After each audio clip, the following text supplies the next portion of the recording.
Hello बच्चों। देखिए, आज मैं लेकर आया हूँ लेक्चर नंबर 5 आपके लिए, चैप्टर नंबर 1 साइंस का, जिसमें आज हम पढ़ेंगे रिएक्शंस के टाइप्स। जो हमारी मेन 4 रिएक्शंस है उनको पढ़ेंगे, और जो हमारे पास में एक और रिएक्शन, दो तरीके की और रिएक्शंस हैं, एक्सोथर्मिक, एंडोथर्मिक, वो भी डिस्कस करेंगे। पहले देखिए, ये जो रिएक्शंस है ये काफी इंपॉर्टेंट है, बच्चों को समझ नहीं आता। क्यों? क्योंकि वो ठीक से इनका मतलब नहीं समझ पाते, और एग्जाम्पल्स काफी आते हैं। देखिए, केमिस्ट्री ही एक ऐसा सब्जेक्ट है जो आपके नंबर बढ़वाएगा और जो आपके नंबर घटवाएगा। अगर आप केमिस्ट्री को अच्छा नहीं करेंगे तो आपके समझ लीजिए पासिंग मार्क्स ही आएंगे। अगर आपने केमिस्ट्री अच्छी कर ली तो समझ जाइए आपके नंबर काफी अच्छे हैं। तो इसलिए इस लेक्चर को ध्यान से सुने। और टाइप्स ऑफ रिएक्शंस है, अगर कोई न्यू स्टूडेंट आया है या कोई भी न्यू पर्सन आया है या जिसने भी अभी तक चैनल को सब्सक्राइब नहीं किया है, तो प्लीज चैनल को सब्सक्राइब कर लें एंड बेल आइकन को दबाएं, जिससे कि मेरी कोई भी इंपॉर्टेंट वीडियोस आती है तो सबसे पहले आपको पता चले। आइए शुरू करते हैं देरी किए बिना। देखिए, रिएक्शन को स्टार्ट करने से पहले मैं आपको कुछ चीजें बताना चाहता हूं। कोई भी कंपाउंडर रिएक्शन कैसे चलता है। मान लीजिए दो दोस्त हैं आपस में, उन दो दोस्तों की दोस्ती में स्ट्रांगनेस या कमजोर होना किस वजह से होगी। सबसे पहले मान लीजिए कोई एक पर्सन है, पर देखिए इंसानों का नहीं ले लेता, मैं आपको सिंपली समझाता हूं। कोई एक कंपाउंड है, अगर उसे और कंपाउंड के साथ रिएक्ट करना है, कंपाउंड में जो एलिमेंट होते हैं वो एक दूसरे से एक बॉन्ड के थ्रू कनेक्ट रहते हैं, फोर्स ऑफ अट्रैक्शन जिसे कहा जाता है, यानी कि बॉन्ड, केमिकल बॉन्ड्स बने रहते हैं। बॉन्ड्स कई तरीके के होते हैं, बट आपको इतना याद रखना है कि कोई भी कंपाउंड जो होता है उसमें एलिमेंट एक दूसरे से बॉन्ड के थ्रू जुड़े रहते हैं। मान लीजिए ए है, ए बी के साथ में जुड़ा, जैसे कि HCl है, हाइड्रोजन और क्लोरीन के बीच में बॉन्ड रहता है, फोर्स ऑफ अट्रैक्शन जिससे कि ये क्या है, कनेक्ट। ये पॉजिटिव चार्ज, ये नेगेटिव चार्ज, तो एक दूसरे को अट्रैक्ट करके बॉन्ड बना लेते हैं। अब रिएक्शन किस तरीके से होती है। रिएक्शन में जो सबसे पहले जो पुराना बॉन्ड है वो टूटता है, टूटने के बाद नया बॉन्ड बनता है, तब जाकर रिएक्शन होती है। बॉन्ड टूटना, बॉन्ड बनना, दो वर्ड आते हैं यहाँ पर।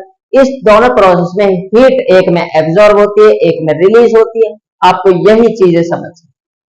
देखिए, साइड में या कॉपी के ऊपर लिख लीजिएगा आप, अगर बॉन्ड टूटता है, बॉन्ड ब्रेक,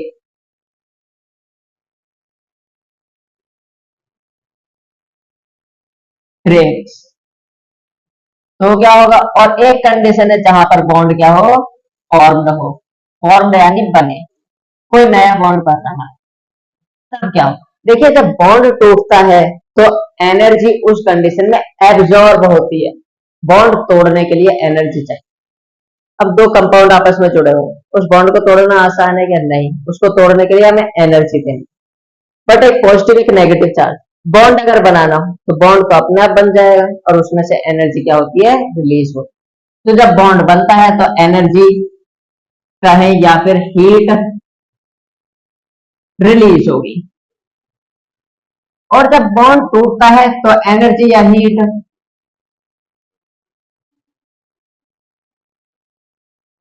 एब्जॉर्ब होगी, एब्जॉर्ब्ड। ये आपको दो चीजें याद रखनी है जो कि काफी इंपॉर्टेंट है, इन्हीं को समझकर आप दोनों रिएक्शंस को समझ पाए। सबसे पहले बात करते हैं एक्सोथर्मिक। देखिए, एक्सोथर्मिक रिएक्शन में क्या होता है, वो रिएक्शन जिसमें जब रिएक्टेंट प्रोडक्ट बनता है तो उस टाइम पर प्रोडक्ट के साथ में हीट भी रिलीज हो, उस रिएक्शन को कहा जाता है एक्सोथर्मिक रिएक्शन। यानी कि वो रिएक्शन जिसमें प्रोडक्ट के साथ में हीट भी रिलीज हो उसे कहा जाएगा एक्सोथर्मिक। देखिए, the reaction in which heat is released with the formation of product is called exothermic reaction। Therm word use होता है टेम्परेचर के लिए, एक्सो यानी कि बाहर की साइड। जब प्रोडक्ट के साथ हीट निकलेगी, मान लीजिए रिएक्शन चल रही है किसी टेस्ट ट्यूब, अब जब टेस्ट ट्यूब में रिएक्शन हीट निकल रही है, हीट जाएगी एटमोस्फेयर में जाने की सोच, बट जो बीकर है या टेस्ट ट्यूब है वो तो गर्म हो जाएगा। तो अगर रिएक्शन चल रही है और आपका टेस्ट ट्यूब गर्म हो रहा है तो समझ जाइए जो रिएक्शन टेस्ट ट्यूब में चल रही है वो क्या है, एक्सोथर्मिक। इसमें क्या होता है, रिएक्टेंट है, रिएक्टेंट कन्वर्ट होता है प्रोडक्ट में, साथ में क्या निकलती है, हीट। जब मैं आपको साइन बता रहा था कि डिफरेंट साइंस का मतलब क्या होता है, तो उसमें मैंने बताया था अगर प्रोडक्ट साइड हीट लिखी है तो हीट क्या होती है उस कंडीशन में, रिलीज होती है। तो यानी कि देखिए हीट या एनर्जी रिलीज कब होते हैं, जब बॉन्ड, जब एक से ज्यादा एलिमेंट या कंपाउंड मिलकर एक सब्सटेंस बनाए तो क्या होगा, बॉन्ड बनेगा, तो उस कंडीशन में कहा जाएगा एनर्जी रिलीज या एक्सोथर्मिक रिएक्शन। अब बात करते हैं एग्जांपल्स। सबसे पहले एग्जांपल है बर्निंग ऑफ नेचुरल गैस या मिथेन। यह कंबशन रिएक्शन भी कहा जाता है जब हम किसी भी चीज को बर्न करते हैं। मिथेन क्या होती है, CH4। यह होती है हमारी, किसी स्टेट में मिथेन एक गैस है और ऑक्सीजन की प्रेजेंस में O2 भी एक गैस है। जब बर्न करते हैं हम इसे तो हमारे पास दो चीजें निकलती है, एक तो CO2 गैसेस फॉर्म में, एक वाटर, वाटर भी हमें यहाँ पर वेपर के फॉर्म में मिलता है गैस फॉर्म में, साथ में निकलती है हमारे पास में, जब बर्न करते हैं तो लाइट निकलती है या फिर कहे एनर्जी या फिर कहे हीट, क्या निकलेगी, हीट। साथ में लाइट भी आती है, आप किस चीज को जला रहे हो, गर्म तो लगेगा, साथ में लाइट भी तो आएगी नजर। अब पहले इस रिएक्शन को करते हैं बैलेंस। देखिए कार्बन एक, कार्बन, हाइड्रोजन 4, हाइड्रोजन 2, कितने से मल्टीप्लाई करें, 2 से, ठीक है। ऑक्सीजन 2, 2 ऑक्सीजन, अब करें तो क्या, बाकी एक्स्ट्रा, देखिए 2 नहीं है, इधर इधर 2 ऑक्सीजन है, यहाँ पर 2 और 2 4 है, तो यहाँ पर कितने से मल्टीप्लाई करें, 2 से। ये हो गई रिएक्शन बैलेंस। बट आपको जरूरी नहीं है कि सिर्फ एक ही कार्बन वाला, देखिए जब भी कार्बन वाला कंपाउंड ऑक्सीजन के प्रेजेंस में होगा तो मतलब वो बर्निंग होगी, यानी कंबशन रिएक्शन। कंबशन रिएक्शन आपके 4th चैप्टर में भी है जहां आपको बेटर समझना पड़ेगा। बट उससे पहले मैं आपको इससे रिलेटेड एक चीज समझाता हूं जो आपको लिखनी है, इसमें भी, इसके लिए भी है, रिएक्टेंट साइड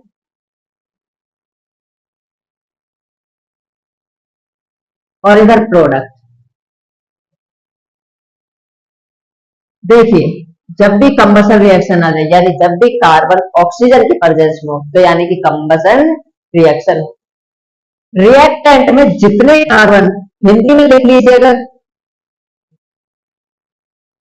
आप चाहें तो इंग्लिश में लिखना चाहें तो अपनी मर्जी से लिख सकते हैं, बट मोस्टली बच्चों को प्रॉब्लम होती है तो इससे अच्छा बेटर अंडरस्टैंडिंग के लिए हिंदी में लिखिए।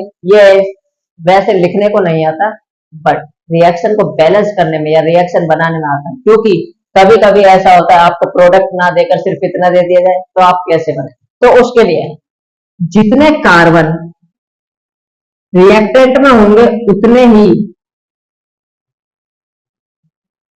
CO2 प्रोडक्ट में होंगे। जितने कार्बन रिएक्टेंट में उतने ही कार्बन डाइऑक्साइड प्रोडक्ट में बनेंगे। दूसरा, जितने हाइड्रोजन रिएक्टेंट में उसके हाफ, उसके आधे H2O, यानी जितने हाइड्रोजन होंगे उसके आधे वाटर के मॉलिक्यूल प्रोडक्ट में होंगे। देखिए यहां पर कितने कार्बन थे, एक कार्बन, कितने कार्बन डाइऑक्साइड बने, एक कार्बन। हाइड्रोजन कितने थे, 4, उसके आधे, 4 के आधे 2, कितने वाटर बनेंगे, 2। तो रिएक्शन तो आप इजीली बैलेंस कर सकते हैं। अब बात करते हैं हम अगली रिएक्शन, इसमें भी कंबशन रिएक्शन का यूज होगा, देखिए कैसे। रेस्पिरेशन जो है वो, देखिए ये क्वेश्चन डायरेक्ट आता है कि रेस्पिरेशन एक एक्सोथर्मिक प्रोसेस है या रिएक्शन है, इसको एक्सप्लेन क्यों है, क्योंकि जब रेस्पिरेशन होता है तो उसमें एनर्जी निकलती है, इसलिए ये एक एक्सोथर्मिक रिएक्शन। अब इसकी रिएक्शन की बात करते हैं। फूड जो होता है मेनली इसका फॉर्मूला C6H12O6, ये ग्लूकोज का फॉर्मूला है, प्लस ऑक्सीजन तो O2। जब ये बर्न होता है तो क्या बनते हैं, CO2 carbon dioxide plus water H2O और साथ में हीट या एनर्जी। H2O जो होता है यहाँ पर लिक्विड फॉर्म होता है, कार्बन डाइऑक्साइड आप एक्वस होती है क्योंकि पानी के साथ है, ऑक्सीजन यहाँ पर एक्वस फॉर्म में होती है क्योंकि हमारी बॉडी में ब्लड के साथ मिक्स रहती है, और ये ग्लूकोज भी एक्वस फॉर्म में पाया जाता है। अब बात करते हैं, देखिए इस रिएक्शन को बैलेंस कर, कार्बन का कंपाउंड है, ऑक्सीजन के प्रदेश में कौन सी रिएक्शन, कंबसन। देखिए रिएक्टेंट साइड कितने कार्बन, 6, तो कितने carbon dioxide, 6 carbon dioxide. Balancing आपको ऐसे समझ आएगी, देखिए ट्रिक्स दिमाग से लगाना पड़ता है। कितने हाइड्रोजन, 12, यहाँ पर 12 हाइड्रोजन है, 12 के आधे 6, तो कितने वाटर बनेंगे, 6H2O, इतना हो गया। अब ऑक्सीजन, यहाँ पर कितने ऑक्सीजन, 6, यहाँ पर कितने, 2, ये रिएक्टेंट, यहाँ पर कितने, 6 दूनी 12, यहाँ पर कितने, 6, इस 6 से ये 6 कर बचा, 2 इधर है, इधर 12, 2 को 12 बनाने के लिए कितने से मल्टीप्लाई करें, 6 से, तो कर दीजिए 6 से मल्टीप्लाई। अब हो गई हमारी रिएक्शन बैलेंस। और एक्सोथर्मिक क्यों है, क्योंकि इस रिएक्शन में हीट क्या होती है, रिलीज होती है, और जिस रिएक्शन में हीट रिलीज हो वही एक्सोथर्मिक होती है। अब बात करते हैं, नेक्स्ट एग्जांपल है third, decomposition of vegetable matter into compost. देखिए डिकम्पोजिशन, ये डिकम्पोजिशन है जब माइक्रो ऑर्गेनिज्म जो वेजिटेबल मैटर होता है उसको तोड़ तोड़कर कंपोस्ट यानी कि खाद बना देते हैं, उस टाइम पर हीट रिलीज होती है, उसे कहा जाता है एक्सोथर्मिक रिएक्शन, या उसमें भी एक्सोथर्मिक प्रोसेस कहा जाता है क्योंकि हीट रिलीज होती है। तो ये थे हमारे पास पहली रिएक्शन एक्सोथर्मिक, जिसमें हमने पढ़ा कि प्रोडक्ट के साथ में हीट या एनर्जी रिलीज हो तो वो एक्सोथर्मिक है। अब बात करेंगे हम नंबर 2 की, जो है एंडोथर्मिक। उससे पहले आप इसे नोट कीजिए, और ये जो दो चीजें हैं इनको ध्यान से पढ़िए क्योंकि 4th चैप्टर में ये वाली चीज यूज होती है, और ये तो आपके लिए एंडोथर्मिक को समझने के लिए भी है, आप इसे नोट करें अच्छे से। अब हम पढ़ेंगे एंडोथर्मिक रिएक्शन, जो कि है हमारे पास में नंबर 2 पर। देखिए एंडोथर्मिक रिएक्शंस होती क्या है, अभी हमने एक्सोथर्मिक रिएक्शंस पढ़ी थी, वो रिएक्शन थी अगर प्रोडक्ट के साथ में एनर्जी रिलीज हो रही है तो वो exothermic reaction. But endothermic reactions कौन सी, देखिए अगर रिएक्शन में रिएक्टेंट के साथ में हमें हीट या एनर्जी देनी पड़ रही हो और तब जाकर प्रोडक्ट बने, तो उस रिएक्शन को कहा जाता है एंडोथर्मिक रिएक्शन, यानी वो रिएक्शन जिसमें हीट एब्जॉर्ब हो to form the product is called endothermic reaction. यानी कि ऐसी रिएक्शन जिसमें प्रोडक्ट बनाने के लिए रिएक्टेंट के द्वारा हीट एब्जॉर्ब की जा रही है। रिएक्टेंट हीट ली, हीट लेकर के इसमें कन्वर्ट हुआ प्रोडक्ट। आइए लिखते हैं endothermic, the reaction in which heat is absorbed by the absorbed to form by the reactant, लिखिए पहले, by the reactant to form the product is called endothermic reaction। यानी कि वो रिएक्शन जिसमें रिएक्टेंट के द्वारा हीट एब्जॉर्ब की जाए प्रोडक्ट बनाने के लिए, उस रिएक्शन को कहा जाता है एंडोथर्मिक रिएक्शन। अब देखिए इसमें हीट एब्जॉर्ब हो रही है, जब हीट एब्जॉर्ब होती है तो बॉन्ड क्या होते हैं, टूटते हैं। अगर एक कंपाउंड अलग अलग कंपाउंड में टूट जाए तो हीट क्या होगी, यहाँ पर एब्जॉर्ब होगी। अब एक चीज बताइए, रिएक्शन चल रही है किसी बीकर में, एग्जाम्पल लिखाने से पहले आपको ये चीज समझाने की जरूरी है। मान लीजिए एक टेस्ट ट्यूब है हमारे पास में,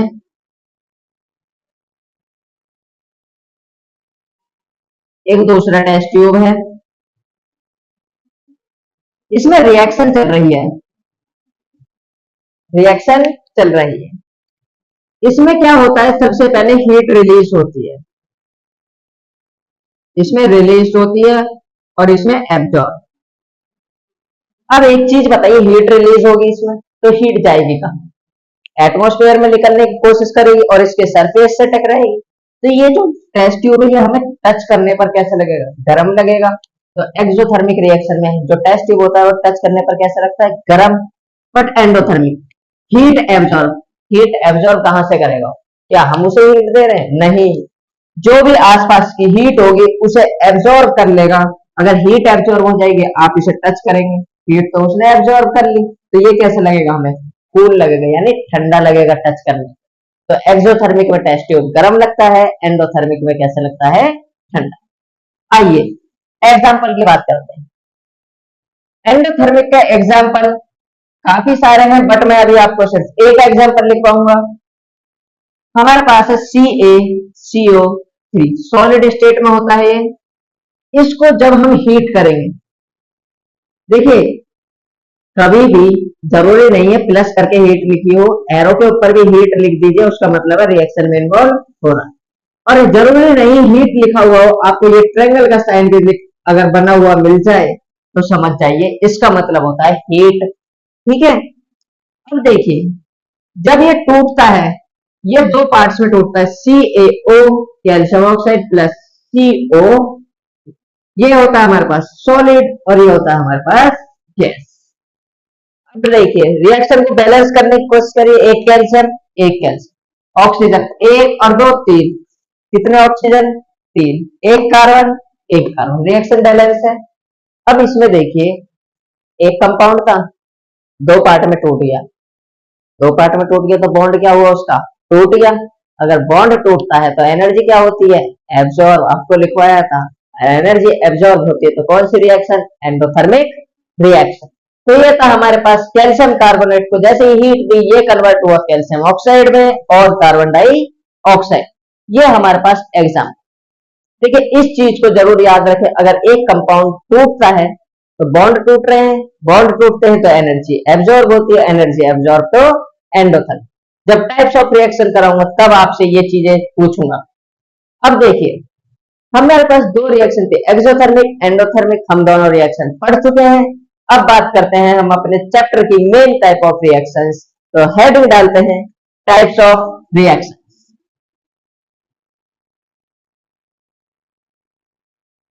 ऑफ केमिकल रिएक्शन।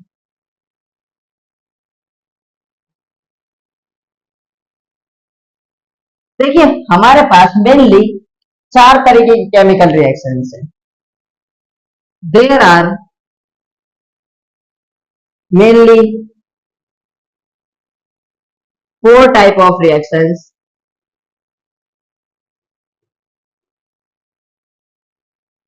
कितने तरीके के रिएक्शंस है? चार तरीके की। अब वो कौन कौन सी है? तो देखिए नंबर वन, एक है हमारे पास में कॉम्बिनेशन रिएक्शन।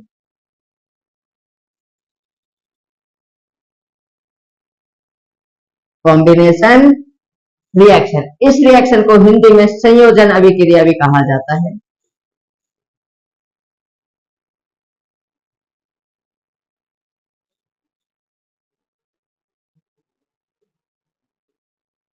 नंबर टू हमारे पास में आती है decomposition reaction.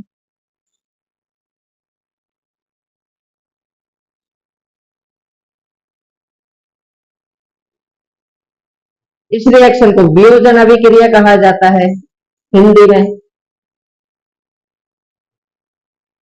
वियोजन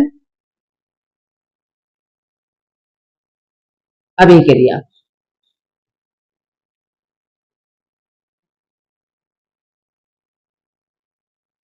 number three, number three पर आती है डिस्प्लेसमेंट रिएक्शन।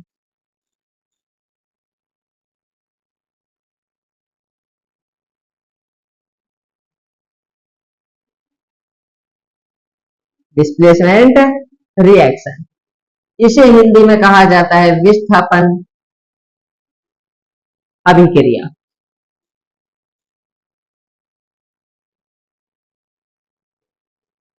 अभिक्रिया।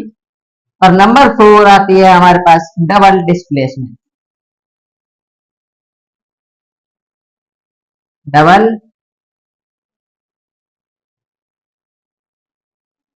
Displacement reaction. इस रिएक्शन को हिंदी में कहा जाता है द्वि विस्थापन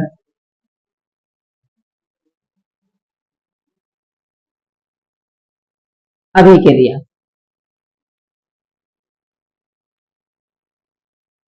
अभिक्रिया। तो ये हमारे पास मेनली 4 तरीके के रिएक्शंस हैं। इन रिएक्शंस को हम पढ़ेंगे डिटेल्स में। आप इस सब को नोट करें। इन सभी को हमें देखिए डिटेल्स में पढ़ना। और ये 4 रिएक्शंस इंपॉर्टेंट है, इन्हीं के बेसिस पर चैप्टर काफी चलता है। तो आप इसे नोट करें अच्छे तरीके से। और ये अगर आपको हिंदी लिखनी है तो आपकी मर्जी है, अगर नहीं लिखनी तो भी कोई बात नहीं है, तो इसे लिखें जल्दी से जल्दी।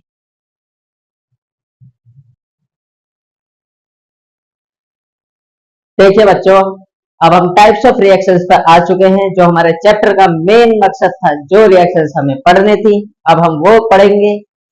सबसे पहले रिएक्शन है हमारे पास कॉम्बिनेशन रिएक्शन। देखिए ये रिएक्शंस हार्ड नहीं है, बस बच्चों को समझ क्यों नहीं आती, उन्हें ठीक से नॉलेज नहीं मिल पाती या वो समझना नहीं चाहते। कॉम्बिनेशन रिएक्शन, कंबाइन, वर्ड में ही लिखा है कॉम्बिनेशन यानी कि कंबाइन। जब दो, देखिए कोई भी चीज कंबाइन होगी, एक चीज तो कभी कंबाइन हो नहीं सकती। क्या कभी एक चीज सिर्फ कंबाइन हो सकती है? नहीं। तो कंबाइन होने के लिए कम से कम क्या चीजें चाहिए? दो तो चाहिए। तो जब दो या दो से ज्यादा रिएक्टेंट मिलके एक प्रोडक्ट बनाए, कितने प्रोडक्ट? सिर्फ एक प्रोडक्ट बनाए, तो उस रिएक्शन को कहा जाता है कॉम्बिनेशन रिएक्शन। आइए देखते हैं। The reaction in which two or more reactants combine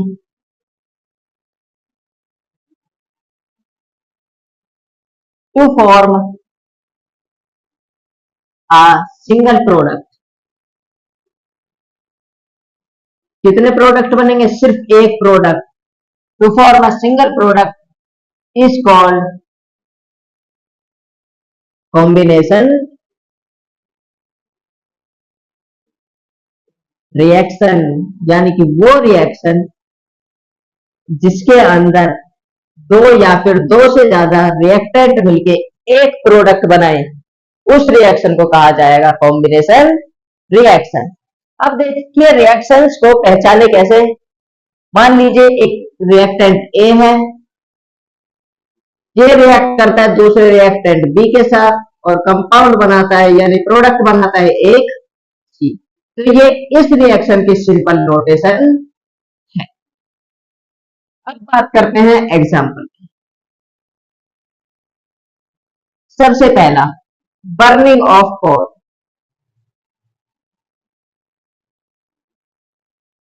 कोल यानी कोयला जो होता है, मेनली कार्बन जो होता है उसे ही कहा जाता है। इसकी बर्निंग, देखिए कार्बन है, इसको बर्न करते हैं। आप भी जानते हैं बर्न किसकी प्रेजेंस में करते हैं? ऑक्सीजन की। अब आप फिर उसी चीज पर आ गए। मैंने आपको बताया था कार्बन कंपाउंड ऑक्सीजन की प्रेजेंस में होता है, तो कौन सी रिएक्शन? Combustion reaction. आ जाइए, जितने कार्बन उतने कार्बन डाइऑक्साइड, जितने हाइड्रोजन उसके आधे वाटर। क्या यहाँ पर हाइड्रोजन है? नहीं।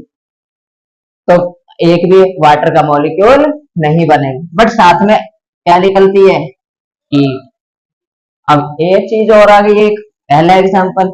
आगे एग्जांपल्स लिखते रहेंगे, आप देखते रहिएगा किस तरीके से रिएक्शंस को कंबाइन किया जाएगा। अब आप एक चीज सोचिए, कॉम्बिनेशन रिएक्शन है, मैंने आपको बताया था जब बॉन्ड बनते हैं तो एनर्जी क्या होती है? रिलीज होती है। दो रिएक्टेंट मिल रहे हैं तो बॉन्ड बनेंगे, बिल्कुल बनेंगे। तो जब बॉन्ड बनेगा तो हीट या एनर्जी क्या होगी? रिलीज। कॉम्बिनेशन रिएक्शंस जो होती है वो एक्सोथर्मिक भी होती है, क्योंकि हीट या एनर्जी भी रिलीज होती है। दूसरा example, formation of water.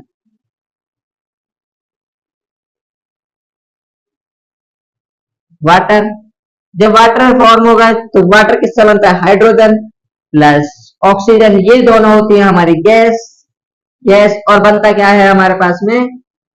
Water. ये किस फॉर्म में होता है? लिक्विड। अब बैलेंसिंग कर लीजिए, दो हाइड्रोजन, दो हाइड्रोजन, दो ऑक्सीजन, एक ऑक्सीजन, दो से मल्टीप्लाई, चार हाइड्रोजन, दो हाइड्रोजन, कितने से मल्टीप्लाई?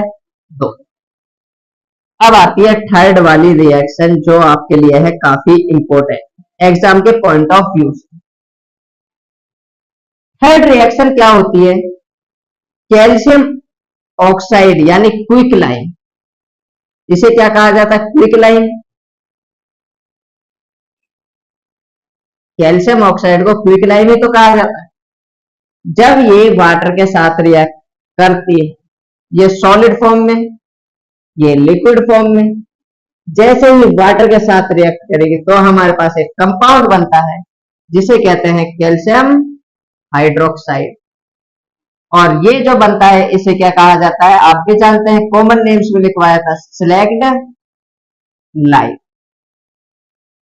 यानी कि और साथ में दो कंपाउंड मिल रहे हैं, दो रिएक्टेंट मिल रहे हैं, एक प्रोडक्ट बन रहा है, बॉन्ड बनेगा। बॉन्ड बनेगा तो साथ में क्या निकलती है?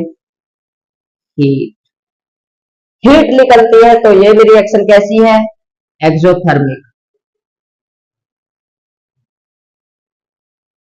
Exothermic reaction. अब आप देखिए, एक चीज नोटिस कीजिए कि इन रिएक्शन में हीट भी निकल रही है। तो इन रिएक्शंस में आपसे पूछ लिया जाता है कि रिएक्शन दे दी जाएगी आपको बनाकर, बताइए कोई दो रिएक्शंस बताइए जो इसमें इन्वॉल्व होती। इस रिएक्शन में दो कंपाउंड से एक बन रहा है, पहली कॉम्बिनेशन रिएक्शन, दूसरी हीट निकलती है, तो कौन सी रिएक्शन? एक्सोथर्मिक। तो ये क्वेश्चन भी आता है आपके एग्जाम में, तो आपको सोचना पड़ेगा, दिमाग चलाना पड़ेगा। ऐसा नहीं है कि सिर्फ ऊपर ऊपर से पढ़ लिया और चीजों को समझा, तो समझना भी पड़ेगा। उसके बाद देखिए एक चीज और है, इसकी स्टेट, अगर मैं कैल्शियम हाइड्रोक्साइड की स्टेट बताऊं तो इसकी स्टेट होती है वाटर के साथ। देखिए वाटर के साथ बना है तो इसकी होती है एक्वस, एक्वस स्टेट। अब उसके बाद में एक चीज नोटिस करिएगा, यहां पर हमने रिएक्शन तो लिख दी, बनता है सिलेक्ट, हीट निकल के एक्सोथर्मिक। इस रिएक्शन से एक क्वेश्चन नहीं, बहुत क्वेश्चन आते। अब वो किस फॉर्म में आते हैं? देखिए, आप जब, आपके टाइम पे तो नहीं होता, पहले के टाइम पे होता था, जो हमारे पेरेंट्स थे, अगर पहले घर पर ऐसे पीओपी वगैरह नहीं चलते तो दुकान से एक चौक से आती थी, थोड़े थोड़े मोटे मोटे से आते थे वो चौक टाइप में। तो उसे वो होता था हमारे पास क्विक लाइन, सफेद सा। उसको बाल्टी में डालकर, सबसे पहले उसको पानी डालकर उसको पहले ठीक से भिगोया जाता था। तो जब वो पानी था वो उबलता था। ऐसा क्यों? क्योंकि हीट निकलती थी। बट उसको यूज किया जाता था व्हाइट वॉशिंग के लिए, दीवालों पर सफेदी करने के लिए। अब दीवालों पर एक बार वो लगा दिया, कैल्शियम ऑक्साइड लाए दुकान से, वाटर में लाया, बना क्या? Calcium hydroxide. तो यूज किसे किया जाता था? Calcium oxide. वाटर तो घर पे मिल जाता है यार, तो कैल्शियम हाइड्रोक्साइड को यूज करके कैल्शियम हाइड्रोक्साइड बना के उसे दीवार पर लगा। अब जैसे ही कैल्शियम हाइड्रोक्साइड बन, एटमॉस्फेयर में कार्बन डाइऑक्साइड की कमी नहीं है, तो कार्बन डाइऑक्साइड उससे रिएक्ट करती थी और रिएक्ट करके एक कंपाउंड बनाती थी, कैल्शियम कार्बोनेट। तो आप पहले इसे नोट करें, इससे रिलेटेड वो जो टॉपिक है उसको मैं आपको समझाता हूं, पहले इसे नोट करें अच्छे से।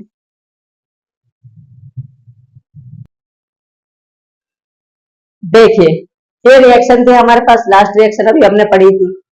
इसमें क्या था? कैल्शियम ऑक्साइड यानी क्विक लाइम। तो क्विक लाइम यानी कि CaO is used for whitewashing of walls, यानी जो दीवारों पर सफेदी करने के लिए यूज होती है। उसके बाद जो क्विक लाइन था यानी CaO react with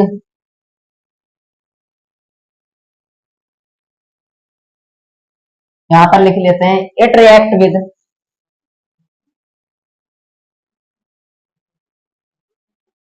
water to form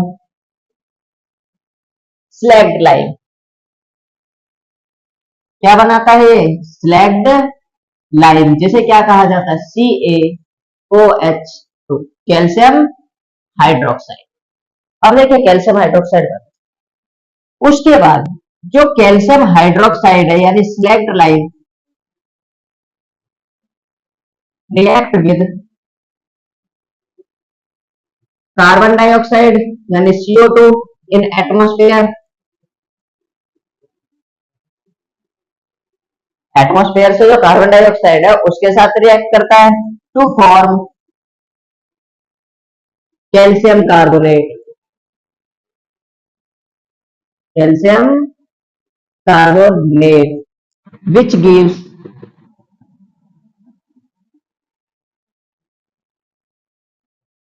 shining appearance,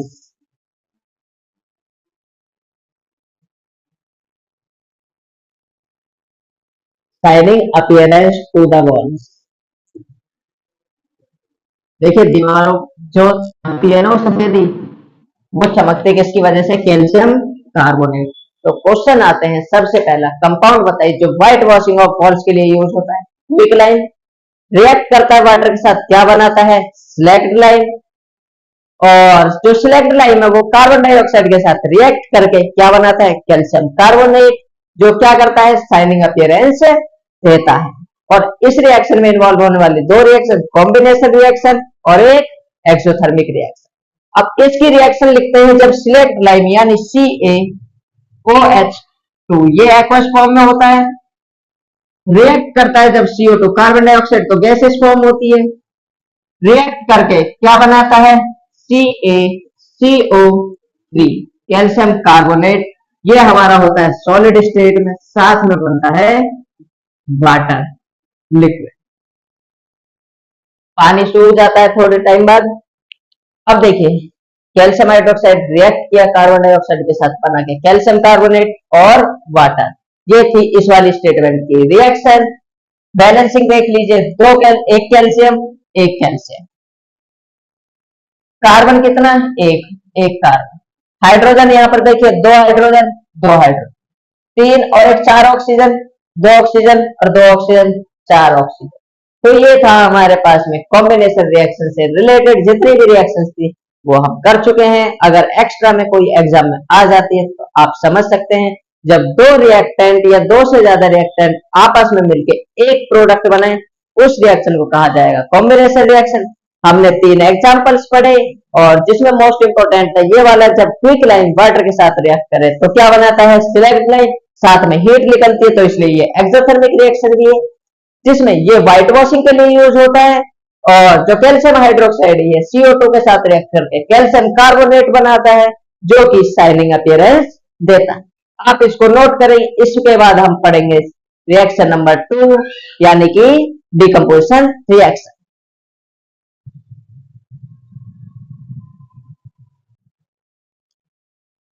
देखिए बच्चों अभी हमने पढ़ी थी कॉम्बिनेशन रिएक्शन, जिसमें हमने कुछ इंपोर्टेंट क्वेश्चन से रिलेटेड टॉपिक भी पढ़ा था। अब हम बात करते हैं रिएक्शन नंबर 2 डिकम्पोजिशन रिएक्शन। देखिए वर्ड सुनिए, डिकम्पोजिशन, डिकम्पोजिशन क्या होता है तोड़ना, यानी कि जब एक सिंगल रिएक्टेंट दो या दो से ज्यादा प्रोडक्ट में टूटे उस रिएक्शन को कहा जाता है decomposition reaction.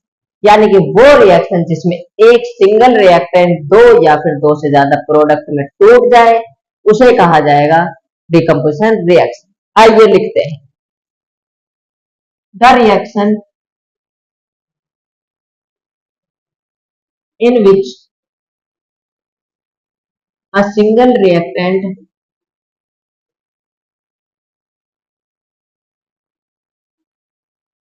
is breakdown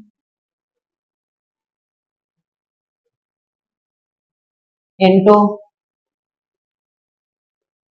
two or more products is called decomposition reaction। यानी इस रिएक्शन को क्या कहा जाएगा? डिकम्पोजिशन रिएक्शन, जिसमें एक सिंगल रिएक्टेंट टूटकर दो या फिर दो से ज्यादा प्रोडक्ट बना ले, उसे कहा जाएगा डिकम्पोजिशन रिएक्शन। इसकी सिंपल नोटेशन की बात करते हैं। मान लीजिए एक है रिएक्टेंट ए, ये टूटकर बी प्लस सी बना लेता है, बी प्लस सी यानी दो बना ले या फिर दो से ज्यादा बना ले, उसे कहा जाएगा डिकम्पोजिशन। अब देखिए एक कंपाउंड है, टूट गया दो पार्ट में, तो उसके जो बॉन्ड थे, जैसे मान लीजिए H2O है, अगर ये टूटेगा तो hydrogen plus oxygen, hydrogen oxygen अलग हो गए, इनके बॉन्ड भी तो टूटे। और जब बॉन्ड टूटता है तो क्या होता है? एनर्जी क्या होती है? एब्जॉर्ब। अब एनर्जी एब्जॉर्ब होती है तो उसे एंडोथर्मिक कहा जाता है। तो आपको ये वाला पॉइंट मैं लास्ट में लिखूंगा डिकम्पोजिशन के। उसके बाद बात करते हैं एग्जाम्पल। एक हमारे पास कंपाउंड है CaCO3, कैल्शियम कार्बोनेट, इसे लाइमस्टोन कहा जाता है। इसको जब हम हीट करते हैं, देखिए हीट को हम ट्रायंगल के सिंबल से भी रिप्रेजेंट करते हैं, एरो के ऊपर लिखी हो या इसके साथ। हीट एब्जॉर्ब हो रही तो ये किस में कन्वर्ट होगा? CaO क्विक लाइन, साथ में क्या बनती है? एक CO। आप देख लीजिए रिएक्शन बैलेंस है ऑलरेडी, ये हमारा सॉलिड स्टेट, ये हमारा सॉलिड स्टेट, और CO2 आप जानते हैं गैसेस। तो ये है हमारा पहला एग्जांपल, जिसमें कैल्शियम कार्बोनेट टूट कर किस में कन्वर्ट होता है? कैल्शियम ऑक्साइड, और साथ में कार्बन डाइऑक्साइड। अब देखिए डिकम्पोजिशन रिएक्शन। तो बात करते हैं हम types of decomposition. Types of decomposition यानी डिकम्पोजिशन रिएक्शन होती कितने तरीके? देखिए आपने उस रिएक्शन में एनर्जी किस फॉर्म में दी है? Heat, light, electricity. इसके बेसिस पर हमारे पास तीन तरीके की डिकम्पोजिशन रिएक्शन है, जिसमें हम सबसे पहले डिस्कस करेंगे थर्मल डिकम्पोजिशन।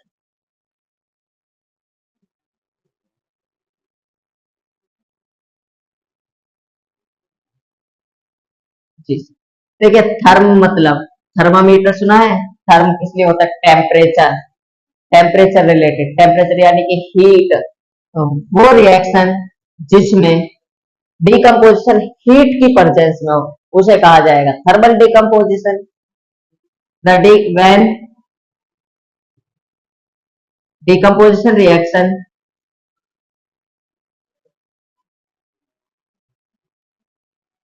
takes place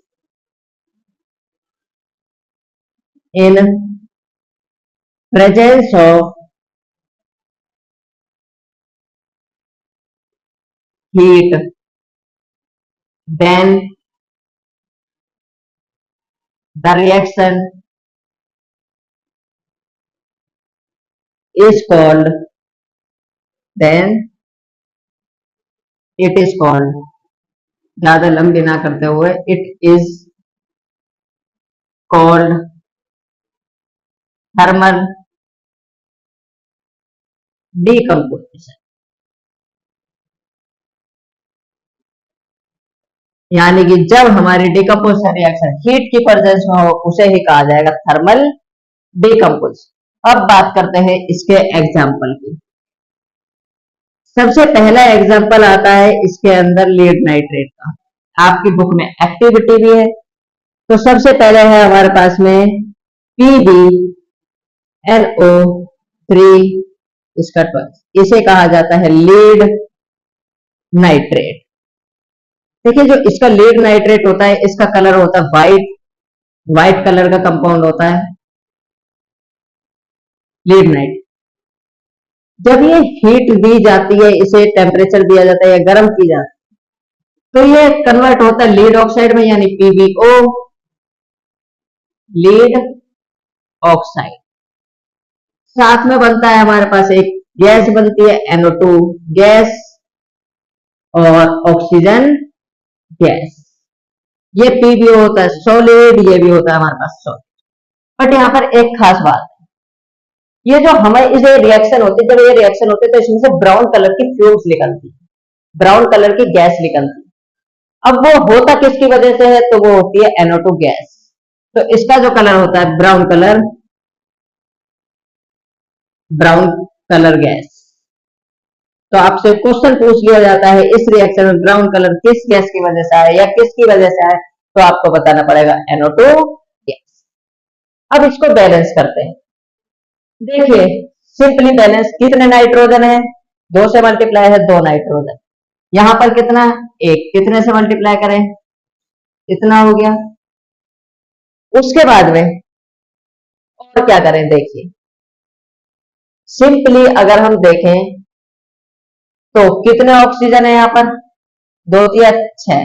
यहाँ पर कितने ऑक्सीजन, 1, यहाँ पर 4 और यहाँ पर 2, 6 तो ये हो गए, बट एक 7 है। अब क्या करें, देखिए ये अभी बैलेंस इससे थोड़ी गड़बड़ी। देखिए ये वाली जो रिएक्शन है ना, अगर मैं आपको बताऊं तो ये रिएक्शन बैलेंस करने के तरीके से नहीं हो सकती। आपको करना कैसे है बैलेंस, मैं बताता हूं। सबसे पहले इस कंपाउंड के आगे 2 लगा दीजिए। 2 पीवी, कितने पीवी, 1, कितने से मल्टीप्लाई, 2।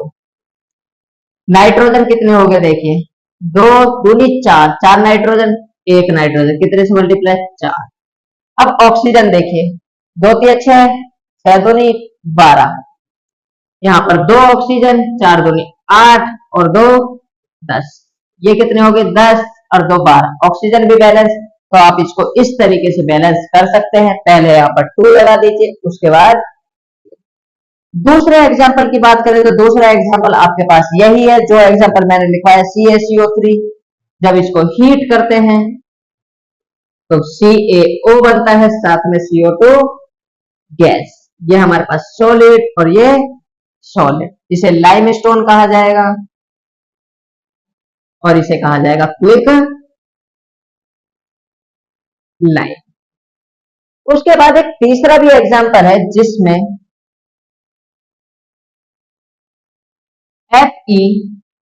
FeSO4, ये इसे कहा जाता है फेरस सल्फेट। या देखिए इस एग्जाम्पल को मैं आपको अभी करा दूंगा क्योंकि नीचे शायद आपको दिखे ना, तो आप इसको नोट कीजिए पहले, इसके बाद मैं आपको एग्जाम्पल और जो बाकी के 2 टाइप्स है इसके थर्मल डिकम्पोजिशन के वो आपको समझाता। देखिए बच्चों, जो हमारी थर्मल डिकम्पोजिशन थी उसका एग्जाम्पल नंबर है हमारे पास है 3, जिसमें है हमारे पास फेरस सल्फेट। इसको जब हीट किया जाता है तो हमारे पास बनता है फेरिक ऑक्साइड, साथ में सल्फर डाइऑक्साइड और सल्फर ट्राइऑक्साइड। इसे लिख लीजिए सल्फर डाइऑक्साइड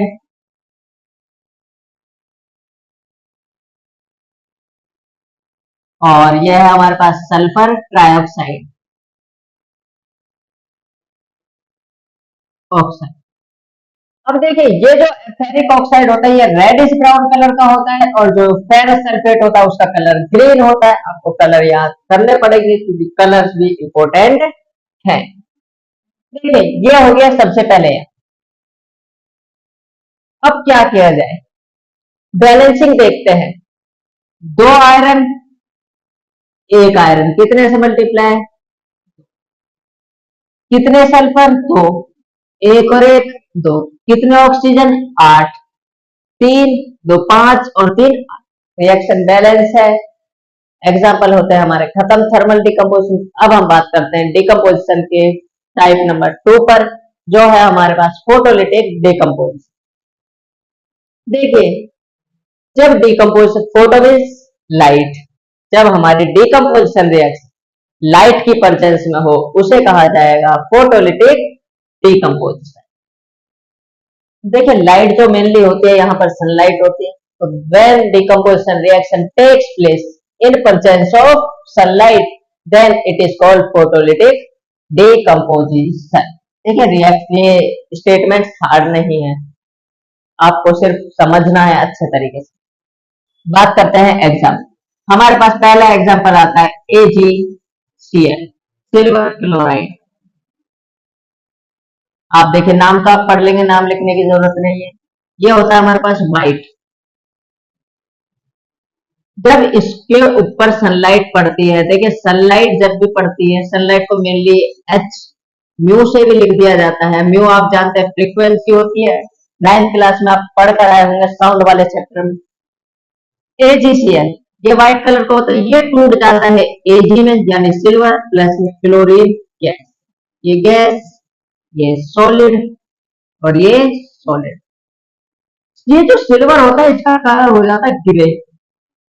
तो इस रिएक्शन में क्या होता है, सिल्वर डिकम्पोज हो जाता है सिल्वर में और क्लोरीन गैस में, जिसमें से इसका कलर, कंपाउंड का कलर व्हाइट से क्या हो जाता है, grey.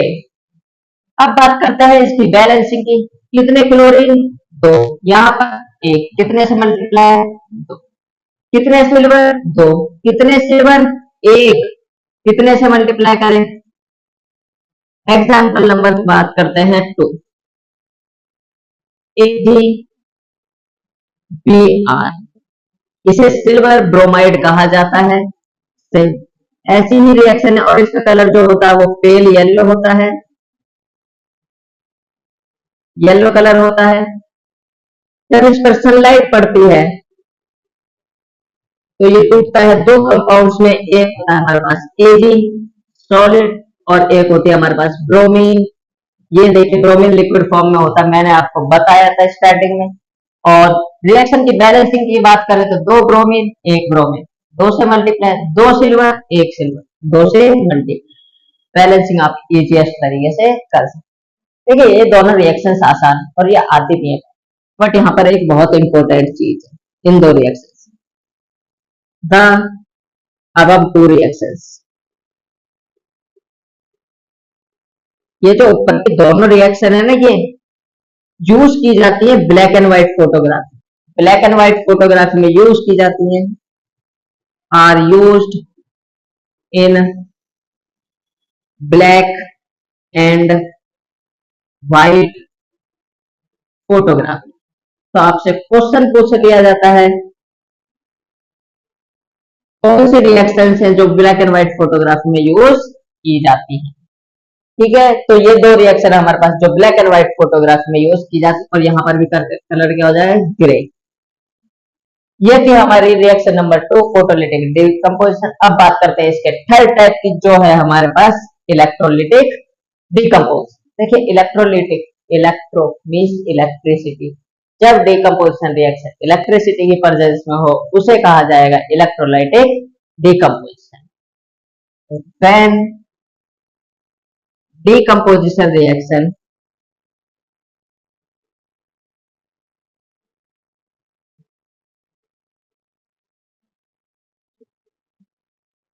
takes place in presence of electricity,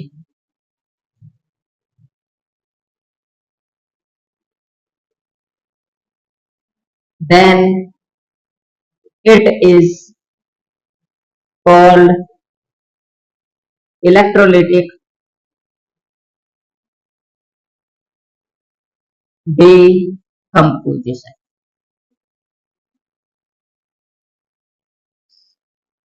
तो जब हमारी डिकम्पोजिशन रिएक्शन इलेक्ट्रिसिटी की प्रेजेंस में होगी उसे कहा जाएगा डिकम्पोज, इलेक्ट्रोलिटिक डिकम्पोज। अब इसके एग्जाम्पल की बात करते हैं। देखिए एग्जाम्पल है electrolysis of water. Electrolysis of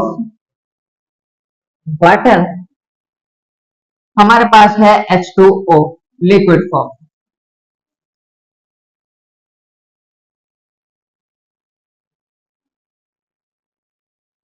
जब इसको इलेक्ट्रिसिटी दी जाएगी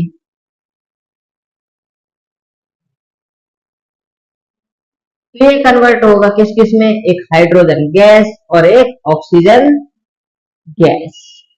अब रिएक्शन को बैलेंसिंग की बात करते हैं। दो ऑक्सीजन, यहाँ पर एक ऑक्सीजन, कितने से मल्टीप्लाई, दो, चार हाइड्रोजन, दो हाइड्रोजन कितने से मल्टीप्लाई। ये देखिए यहां पर से एक क्वेश्चन क्या आता है, इलेक्ट्रोलाइसिस की सबसे पहले रिएक्शन लिख रहे हो, हाइड्रोजन और ऑक्सीजन के मोल का रेशियो, मोल होता है इसके आगे जो नंबर लगा रहता है इसे मोल बोलते हैं। हाइड्रोजन के दो, ऑक्सीजन का एक, तो रेशियो। एक क्वेश्चन यह आता है, इसमें हाइड्रोजन किस इलेक्ट्रोड पर जाएगी। दो तरीके की इलेक्ट्रोड होती है, एक एनोड और एक कैथोड। आप ये सब पढ़ेंगे, इसके बाद आप इसको नोट कर लेंगे, इसके बाद मैं आपको वही कराऊंगा। डायग्राम भी बनता है इलेक्ट्रोलाइसिस ऑफ वाटर का, जो आपको सीखना है।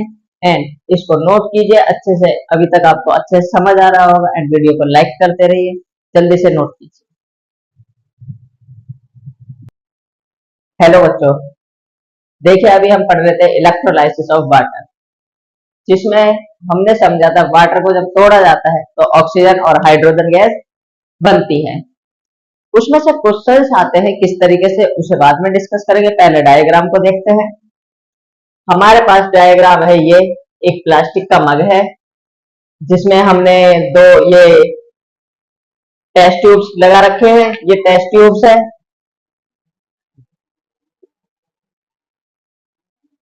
Test tubes. इनमें दो ग्रेफाइट के रोड है। ग्रेफाइट जो होता है आप जानते हैं इलेक्ट्रिसिटी कंडक्ट कर लेता है। ये एक एनोड है। दो तरीके की क्या है हमारे पास रोड, एक एनोड और एक कैथोड। एनोड को स्विच से जोड़ रखा और कैथोड को बैटरी से, और इस एनोड को आगे किससे, बैटरी से। 6 वोल्ट की बैटरी है। ये डायग्राम बनाने को आ जाता है, तो आप इसकी प्रैक्टिस करें। अब होता क्या है, ठीक है, जब भी इलेक्ट्रोलाइसिस होती है H2O,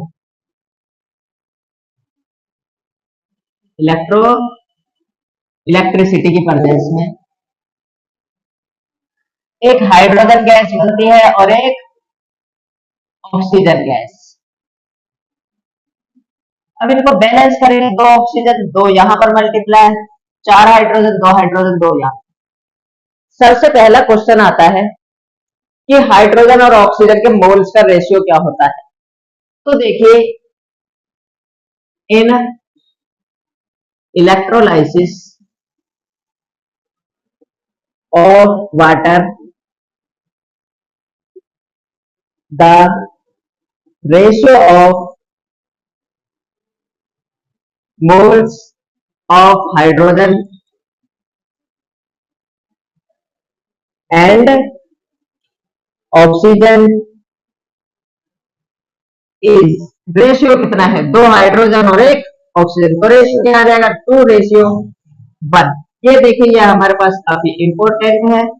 और जरूरी नहीं हाइड्रोजन ऑक्सीजन ही दे, ऑक्सीजन हाइड्रोजन दे तो उल्टा हो जाए। तो आप यहां से पहचान सके 2 हाइड्रोजन के मोल्स, 1 ऑक्सीजन का मोल। पहली चीज आपको क्लियर है, ठीक। उसके बाद नेक्स्ट अगर हम बात करें, तो देखिए यहां पर जब इलेक्ट्रोलाइसिस होती है, इन इलेक्ट्रोलाइसिस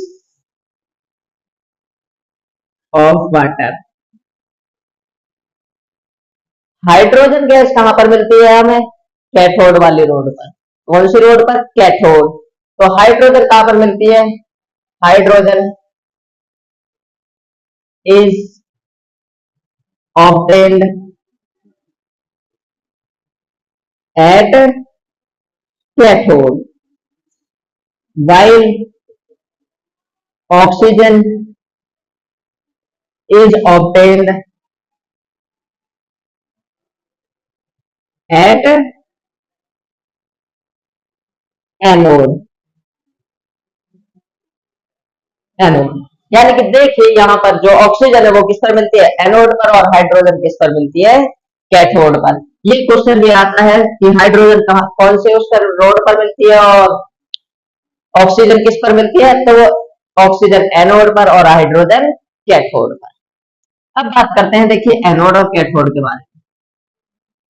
जो एनोड होती है, एनोड वाली रोड, और जो कैथोड होती है, एनोड होती है पॉजिटिव चार्ज इस वाले सेल में, और कैथोड होता है माइनस चार्ज। एनोड पर हमेशा हमेशा ऑक्सीडेशन होता है और कैथोड पर हमेशा रिडक्शन होता है।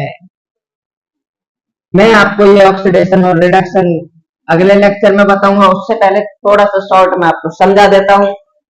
ऑक्सीडेशन होता है ऑक्सीजन का जुड़ना या हाइड्रोजन का हटना। अब ऑक्सीजन जुड़ेगी तो ऑक्सीजन जुड़ने के लिए ऑक्सीजन चाहिए, इसलिए ऑक्सीजन टूटकर कहां जाती है? एनोड पर। कैथोड, कैथोड पर होता है रिडक्शन। रिडक्शन में या तो ऑक्सीजन हटती है यानी रिमूव होती है, या हाइड्रोजन जुड़ती है।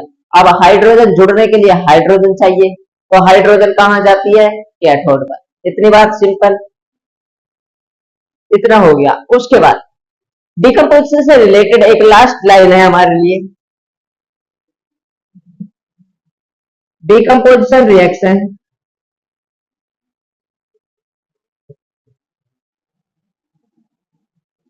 रिएक्शंस आर, कैसी रिएक्शन होती है? एक्सोथर्मिक या एंडोथर्मिक? तो एंडोथर्मिक। एंडोथर्मिक क्यों होती है? Because energy is required to break down reactant in the form of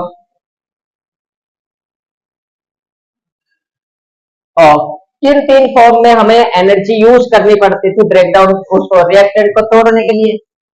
heat, light and heat, light and electricity.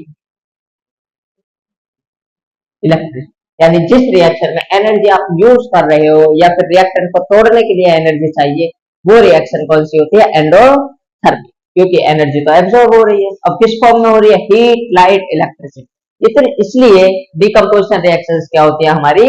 Endothermic.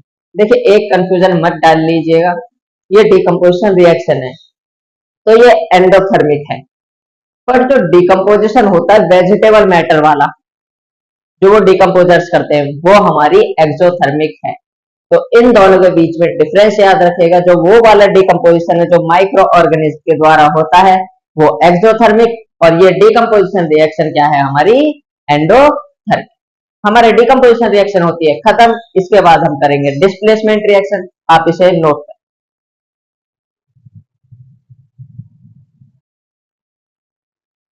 देखिए बच्चों हमारे पास है रिएक्शन नंबर 3, डिस्प्लेसमेंट रिएक्शन। अब डिस्प्लेसमेंट रिएक्शन होती क्या है, पहले स्टेटमेंट लिखते हैं उसके बाद समझेंगे। The reaction in which a high reactive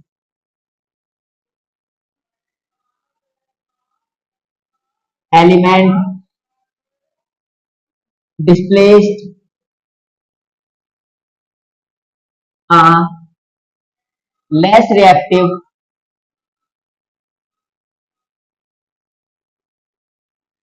element from its compound is called displacement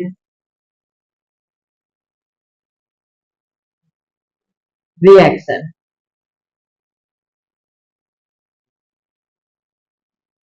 यानी कि वो रिएक्शन, देखिए वो रिएक्शन जिसमें एक हाई रिएक्टिव मेटल यानी ज्यादा रिएक्टिव मेटल जो जल्दी रिएक्ट कर सके, वो एक कम रिएक्टिव मेटल को अपने ही कंपाउंड से यानी उसके कंपाउंड से, कम रिएक्टिव वाले मेटल के कंपाउंड से डिस्प्लेस करके उसकी जगह ले ले, उसे कहा जाता है डिस्प्लेसमेंट रिएक्शन। देखिए इस तरीके से आपको समझ नहीं आया होगा, मैं आपको सिंपल नोटेशन से समझाता हूँ। इसकी जो सिंपल फॉर्म है वो है, मान लीजिए एक कंपाउंड है ए, ये हाई रिएक्टिव है,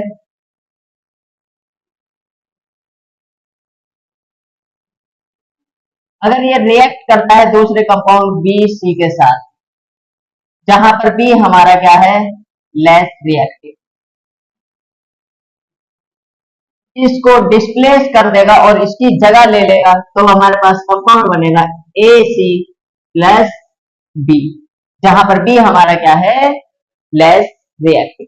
ये इसकी सिंपल नोटेशन है, जिसमें ए है हाई रिएक्टिव और बी है लेस रिएक्टिव। तो ए है, बी को इसी के कंपाउंड से डिस्प्लेस करके इसकी जगह ले लेगा, इसे कहा जाएगा डिस्प्लेसमेंट रिएक्शन। अब मान लीजिए अगर रिएक्शन थोड़ी चेंज कर दी जाए, यानी कि ए ज्यादा रिएक्टिव की जगह कम रिएक्टिव हो जाए। मान लीजिए हम ले लेते हैं बी कंपाउंड है लेस रिएक्टिव, इधर लिख लेते हैं लेस रिएक्टिव, प्लस ए सी कंपाउंड जहां ए है हाई रिएक्टिव,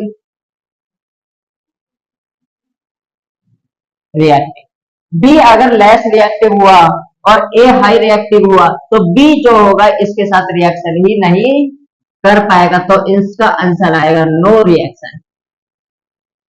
नो रिएक्शन, ये चीज भी आपको समझनी चाहिए। अगर हमारा सिर्फ जो एक एलिमेंट है वो हाई रिएक्टिव होना चाहिए दूसरे वाले से, तभी रिएक्शन होगी, वरना नहीं हो। तो आ जाते हैं कभी कभी एमसीक्यूज या फिर रिएक्शंस आ जाती है कि ये रिएक्शन होगी या नहीं, तो आपको देखना पड़ेगा क्या एलिमेंट हाई रिएक्टिव है या कम रिएक्टिव। अब रिएक्टिविटी पहचाने कैसे, एक रिएक्टिविटी टेबल है, ये टेबल आपके चैप्टर नंबर 3 में भी आती है। Potassium, sodium, calcium, magnesium, aluminium, zinc, iron, tin, lead, hydrogen, copper, mercury, silver, gold, इन सभी के सिंबल। जो सबसे ऊपर एलिमेंट देखिए, ऊपर की साइड जो होगी रिएक्टिविटी बढ़ेगी, रिएक्टिविटी इंक्रीज, सबसे ऊपर वाला एलिमेंट हाई रिएक्टिव होगा, उससे नीचे वाला एलिमेंट लेस रिएक्टिव। तो सबसे नीचे वाला एलिमेंट क्या होगा, सबसे कम रिएक्टिव। अब पहचाने कैसे, रिएक्शन हो गया, ऊपर अगर एलिमेंट आ रहा है तो डिस्प्लेसमेंट रिएक्शन होगी, दो एलिमेंट को ही तो कंपेयर करना है। अगर ऊपर वाला एलिमेंट है तो रिएक्शन होगी, अगर नीचे आ रहा है एलिमेंट दूसरे से तो रिएक्शन नहीं हो। कैसे, आइए समझते हैं एग्जांपल की मदद से। उससे पहले मैं आपको इसके लिए एक ट्रिक बताता हूं, इसको याद करने के लिए एक ट्रिक है याद करने के लिए। केदारनाथ का माली आलू जरा फीके से पकाता है, कॉपर, हींग, अजवाइन और सब कुछ मिलाता है। इससे के पोटेशियम, इससे सोडियम, कैल्शियम, यहां से मैग्नीशियम आ जाता है, एल्यूमिनियम, जिंक, आयरन, टिन, इसे पीबी यानी लीड, हाइड्रोजन, कॉपर, हींग से Hg यानी मरकरी, Ag सिल्वर और Au हमारा गोल्ड। तो आप इससे याद कर सकते हैं इस ट्रिक से इस पूरी टेबल। अब देखिए कैसे पहचाने, एग्जांपल लेते हैं। एक एग्जांपल है हमारे पास कॉपर प्लस ZnSO4। कॉपर हमारे पास मेटल है, ये हमारा मान लीजिए एक्वस फॉर्म है, एक्वस सॉल्यूशन, जिंक सल्फेट कहा जाता है। अब अगर बात करें इसकी, क्या कॉपर और जिंक, देखिए मेटल, इन दोनों को कंपेयर कीजिए, कॉपर और जिंक में ज्यादा रिएक्टिव कौन है, सोचिए थोड़ा, टेबल से देखिए। कालीनाथ का माली आलू जरा, पहले कौन आ रहा है, जिंक, तो जिंक ज्यादा reactive but copper come reactive. अगर एलिमेंट पहला ही हमारा कम रिएक्टिव हो तो रिएक्शन नहीं होती, तो ये वाली रिएक्शन क्या होगी, नो रिएक्शन। बट अगर इसकी जगह उल्टा होता, Zn प्लस CuSO4, अगर इस तरीके से होता, कॉपर सल्फेट बोला जाता है इसे, इसका जो कलर होता है, कलर भी याद रखिएगा, ब्लू कलर होता है। जब ये रिएक्ट करता है ये एक्वस फॉर्म में होता है और ये सॉल्ट। अब देखिए जब भी जिंक यहां पर ज्यादा रिएक्टिव आ रही है, हमने पता लगाया, हाई रिएक्टिव ये कम रिएक्टिव, तो जिंक रिएक्ट करके इसको हटा देगा और इसकी जगह ले लेगा, तो कंपाउंड क्या बनेगा, ZnSO4, और कॉपर क्या निकल जाएगा अलग। इसलिए हमारा एक्वस फॉर्म और ये हमारे पास सॉलिड। तो ये हो गया हमारे पास में रिएक्शन, ये है हमारे पास में जिंक सल्फेट,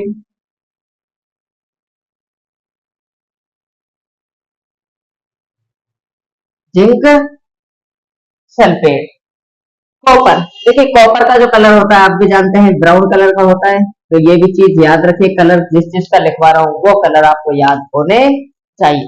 एक एग्जांपल ये था हमारे पास में डिस्प्लेसमेंट रिएक्शन का, और ये तो रिएक्शन होती ही नहीं है। आप इसे नोट कीजिए, इसके बाद में और एग्जांपल लिखवाता हूं।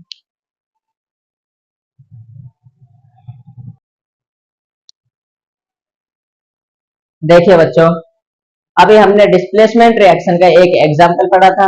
अब हम बात करते हैं आगे। दूसरा एग्जांपल है पीबी। पीबी यानी लीड प्लस कॉपर क्लोराइड। तो जब रिएक्ट करते हैं, देखिए लीड जो है वो कॉपर से ज्यादा रिएक्टिव है। रिएक्टिविटी टेबल देखेंगे तो लीड ऊपर आता है। तो लीड इसको डिस्प्लेस करके इसकी जगह ले लेगा और बनाएगा लीड क्लोराइड। यहाँ पर कॉपर क्लोराइड और ये क्या बन गया, लीड क्लोराइड, और साथ में क्या निकल गया, कॉपर। एग्जांपल है 3, जिसमें आयरन है यानी Fe। उसको जब कॉपर सल्फेट सॉल्यूशन में डालते हैं, कॉपर सल्फेट का सॉल्यूशन का कलर होता है ब्लू। आयरन ज्यादा रिएक्टिव है किससे, कॉपर से, तो कॉपर को डिस्प्लेस करके क्या बना लेगा, फेरस सल्फेट FeSO4।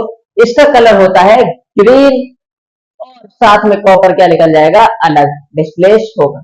तो ये थी हमारी डिस्प्लेसमेंट रिएक्शन, जिसमें एक high reactive metal less reactive metal को उसके सॉल्यूशन से क्या कर देता है, डिस्प्लेस। इस रिएक्शन में एक क्वेश्चन आता है जब एक्सपेरिमेंट किया जाता है, एक्टिविटी होगी आपकी बुक में एक्टिविटी पढ़िएगा तो समझ आएगा। जो आयरन मेल है Fe, उसका कलर ब्राउनिश हो जाता है रिएक्शन में, और जो कॉपर सल्फेट का ब्लू कलर था वो फेड हो जाता है, मतलब वो कलर क्या हो जाता है, गायब। ऐसा क्यों, क्योंकि आयरन जो है ज्यादा रिएक्टिव था, उसने कॉपर को कॉपर सल्फेट सॉल्यूशन से क्या कर दिया, डिस्प्लेस कर दिया, जिसकी वजह से उसका कलर क्या हो गया, फेड। तो वही स्टेटमेंट यहां लिखिए, आयरन ने become brownish in colour and blue colour of copper sulphate gets fade because iron is high reactive and displace copper from copper sulphate solution. यहां पर सॉल्यूशन ऐड कर लीजिएगा, सॉल्यूशन। ये तो हमारी डिस्प्लेसमेंट है। अब बात करते हैं reaction number 4 and last, double displacement reaction. देखिए डबल यानी दो, अगर दो बार डिस्प्लेसमेंट हो जाए तो डबल डिस्प्लेसमेंट रिएक्शन। इस रिएक्शन की दो स्टेटमेंट आती है, जो आपको बेटर लगे वो आप करिएगा याद, बट दोनों ही मैं चाहूंगा कि आप दोनों याद करें, क्योंकि अगर एमसीक्यू में स्टेटमेंट आ जाए और आपसे पूछ ली जाए ये स्टेटमेंट किस रिएक्शन के, तब तो आप फंस जाओगे। तो इसलिए दोनों का मतलब समझिए और दोनों को ही लर्न कीजिए। Double displacement, the reaction in which two different atoms or group of atoms are mutually exchanged is called double displacement reaction। यानी कि वो रिएक्शन जिसमें दो एटम्स अलग अलग एटम्स हैं, या ग्रुप ऑफ एटम्स, एटम्स का ग्रुप एक दूसरे में एक्सचेंज हो जाए, एक दूसरे की क्या ले लें, जगह ले लें, उसे कहा जाएगा डबल डिस्प्लेसमेंट रिएक्शन। ये इतना समझ नहीं आया होगा, अभी आपको समझाऊंगा। दूसरी स्टेटमेंट समझते हैं तब तक। The reaction is in which exchange of ions takes place between the compounds is called double displacement reaction। यानी कि वो रिएक्शन जिसमें आयंस का एक्सचेंज हो, आयंस आपस में एक दूसरे में क्या हो जाए, चेंज हो जाए। सेम ऊपर वाली और नीचे वाली दोनों स्टेटमेंट का मतलब सेम है, बस वहां पर बोल दिया ग्रुप ऑफ एटम्स या टू डिफरेंट एटम्स या ग्रुप ऑफ एटम्स, यहां पर बोल दिया आयंस। तो अब आयंस कैसे पहचाने, देखिए आयंस के लिए आपको क्या याद रखना पड़ेगा, सबसे पहले तो मैं आपको आयंस बता देता हूं। दो तरीके के आयंस होते हैं, एक कैटायंस, ये जो होते हैं ये पॉजिटिव चार्ज होते हैं, एक होते हैं एनायंस, ये नेगेटिव चार्ज होते हैं इन पर। तो आपको ये दो चीजें याद रखनी, कैटायंस पर पॉजिटिव चार्ज, एनायंस पर नेगेटिव चार्ज। इसकी अगर हम सिंपल नोटेशन पढ़ें, इसी से आपको समझ आएगा। मान लीजिए एक सॉल्यूशन है ए बी, यहां पर ए अलग है बी अलग है। ए एटम भी हो सकता है, सिंगल एटम या ग्रुप ऑफ एटम्स, प्लस दूसरा है सी डी, ठीक है, यहां पर ये अलग ही है।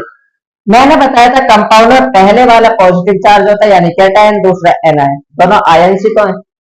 अगर आयंस का एक्सचेंज हो जाए, इसका कैटायन इसमें चले जाए कैटायन में, और इसका कैटायन यहां जाए, सेम आयन एक्सचेंज हो, the reaction in two different atoms और group of atoms are mutually exchange. Mutual मतलब आपस में क्या हो जाए, एक्सचेंज होते हैं, एक दूसरे की जगह ले। मान लीजिए दो दोस्तों का ग्रुप है, एक उधर दो दोस्तों का ग्रुप, एक दोस्त ऐसा है जिसकी हाइट ज्यादा है, दूसरा छोटा है, इसमें भी सेम ऐसा है जिसकी हाइट ज्यादा है, एक की कम है। अगर दोनों छोटे छोटों को अलग कर दिया जाए तो म्यूचुअली यानी एक साथ अलग हो जाएंगे, या फिर दोनों बड़े बड़ों को अलग कर दिया जाए तो म्यूचुअली एक्सचेंज। वही सेम कंसेप्ट इसमें, या तो पहले वाले स्टार्टिंग है कैटायन कैटायन एक्सचेंज कर दो, या फिर ये एक्सचेंज कर दो, दोनों में सेम आएगा।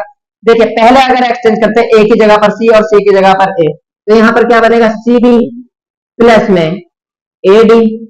और अगर पीछे वालों को एक्सचेंज करोगे तो बी कहां चले जाएगा, यहाँ पर, और डी कहां जाएगा, तो वही बनेगा, ये क्या बन जाएगा, सी डी, और डी यहां आ जाएगा तो ए डी। तो कंपाउंड क्या बनेंगे, सेम बनेंगे। ये है हमारे पास डबल डिस्प्लेसमेंट रिएक्शन।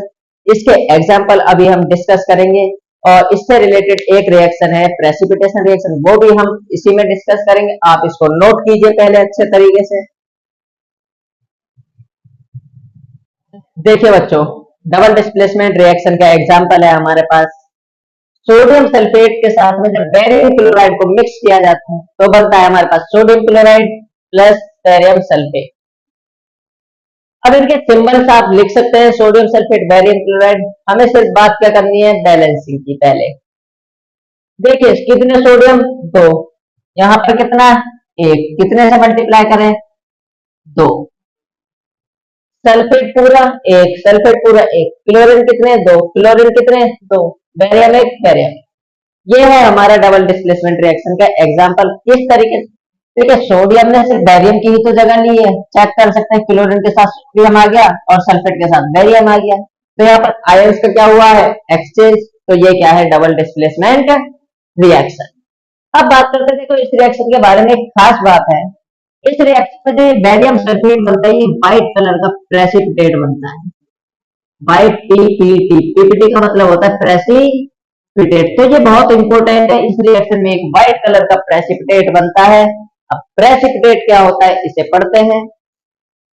प्रेसिपिटेट एक ऐसे इंसॉल्युबल सब्सटेंस किसी रिएक्शन में बनता है, उसे कहा जाता है प्रेसिपिटेट। इंसॉल्युबल यानी जो घुल ना सके। अब घुल नहीं सकता तो वो थोड़ी देर बाद तो बैठ जाना है किसी भी बीकर में या फिर किसी भी टेस्ट में। तो इंसॉल्युबल सब्सटेंस जो किसी रिएक्शन में बनता है उसे कहा जाता है प्रेसिपिटेट। अब वो रिएक्शन जिसमें प्रेसिपिटेट बने उस रिएक्शन को प्रेसिपिटेशन रिएक्शन कहा जाएगा। आइए लिखते हैं, the reaction in which a precipitate in which the precipitate is called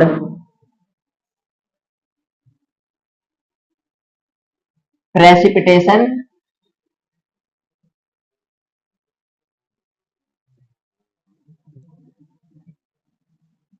reaction. जिसमें कोई प्रेसिपिटेट बने उसे कहा जाएगा प्रेसिपिटेशन रिएक्शन। एग्जांपल की बात करते हैं, लीड नाइट्रेट का फॉर्मूला PbNO3 आप जानते हैं, फॉर्मूला आप बना सकते हैं, साइड में मैंने आपको सिखाया था। पोटेशियम आयोडेट Ki प्लस बनता क्या है, lead iodate PbI2 plus nitrate KNO3। बात करते हैं पहले बैलेंसिंग की। कितने NO3, यहाँ पर 2 NO3 है, तो यहाँ पर कितना है, एक, कितने से मल्टीप्लाई, कितने पोटेशियम, 2, कितने पोटेशियम, एक, कितने से मल्टीप्लाई, 2, कितने आयोडीन है, 2, यहाँ पर कितने हैं, 2, तो आयोडीन क्या है, बैलेंस, एक लीड एक लीड। अब ये होगी रिएक्शन बैलेंस। बट अब यहाँ पर प्रेसिपिटेट कौन सा बनता है, आपको याद रखना होगा, लीड आयोडेट जो होता है ये येलो कलर का प्रेसिपिटेट बनता है, येलो PPT। तो ये थी हमारे पास प्रेसिपिटेशन रिएक्शन। ऊपर वाली जो रिएक्शन है ये भी आपकी प्रेसिपिटेशन रिएक्शन का ही एग्जांपल है। तो इसलिए, और आपका एक तीसरा एग्जांपल भी है जो मैं आपको लिखवाऊंगा नेक्स्ट लेक्चर में। अभी के लिए 2 एग्जांपल ही काफी हैं। यहाँ पर व्हाइट प्रेसिपिटेट बनता है, यहाँ पर येलो प्रेसिपिटेट। तो अगर कोई रिएक्शन ऐसी है जिसमें प्रेसिपिटेट बनता है तो वो प्रेसिपिटेशन रिएक्शन है।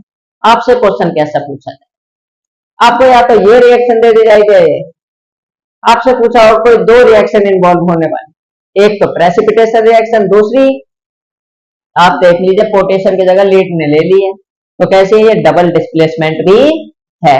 और प्रेसिपिटेट का कलर कौन सा होता है, कौन सा कंपाउंड प्रेसिपिटेट बनता है, ये आपसे ऐसे क्वेश्चन पूछे जाते हैं।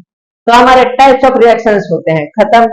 आगे के चैप्टर की बात करेंगे हम अगले लेक्चर में। आई होप आपको ये सारे रिएक्शंस अच्छे तरीके से समझ आई होंगी। अगर कहीं पर भी आपको दिक्कत होती है तो प्लीज मुझे कमेंट में बताएं, मैं आपकी क्वेरीज को सॉल्व करूंगा। एंड वीडियो को लाइक करते रहिए। अगर कोई स्टूडेंट न्यू आया है तो प्लीज चैनल को सब्सक्राइब करें, एंड जिन्होंने भी चैनल को सब्सक्राइब नहीं किया है वो भी चैनल को सब्सक्राइब करें और वीडियोस को अपने दोस्तों को भेजते रहें एंड लाइक और कमेंट करते रहिए। Thank you.